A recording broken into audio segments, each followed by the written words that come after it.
Well, I came to Apache Junction in 1947, over 70 years ago, but I acquired the Wasp, and where my home is now, just over 40 years ago.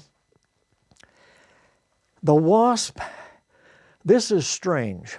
I'd mentioned that the Mammoth Mine was all Mormons, Merrill, Hakes, Kozner, but right in the middle of them was a Gentile, Joseph Riley Morse. And back in those days, they had an acronym, WASP, White Anglo-Saxon Protestant. And the Mormons probably derisively called him the old Wasp. Well, he named the mine after himself.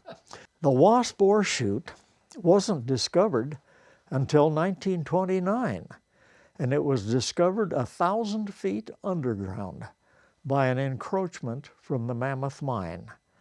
At the 1,000-foot level, the Mammoth people were drifting south, following the Mammoth Fault contact, where all of the gold here at Goldfield has been discovered.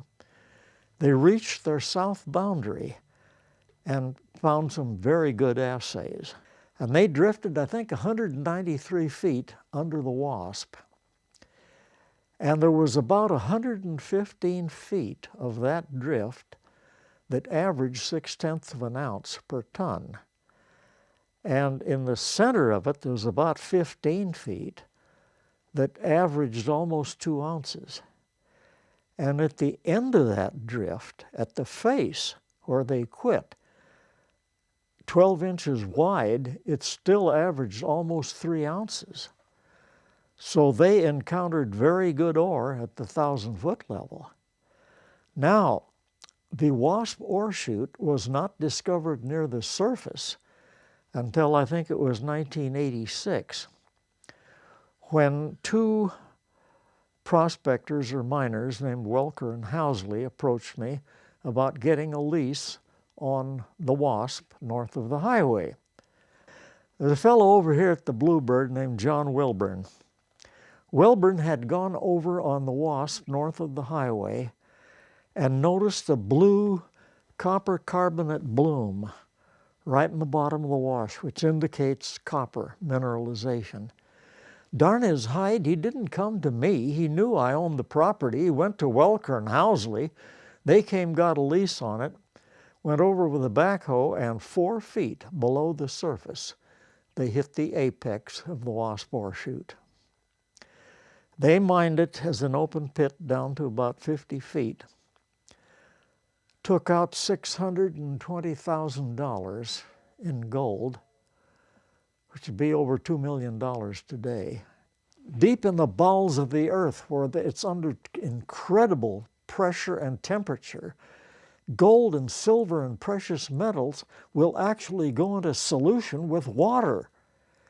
And where you have a fault, where you have a weakness coming up to the surface, that pressure can force those solutions up through that fault. But once it reaches the surface, then the temperature and pressure drop sharply, and the gold and the silver precipitate out. And that creates what they call a supergene surface enrichment. It will not continue to depth. But the feeder, we know for a number of reasons that where they intercepted the Wasp ore chute at the 1,000-foot level is definitely the same ore chute that Welker and Housley worked out as a surface mine.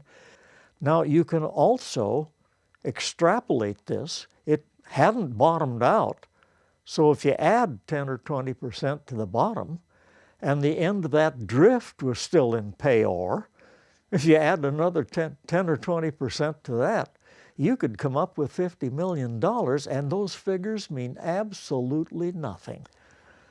We've got dreams about doing something with it. We would like to see Goldfield back in production again, and it very well could happen. The history is there, the geology is there,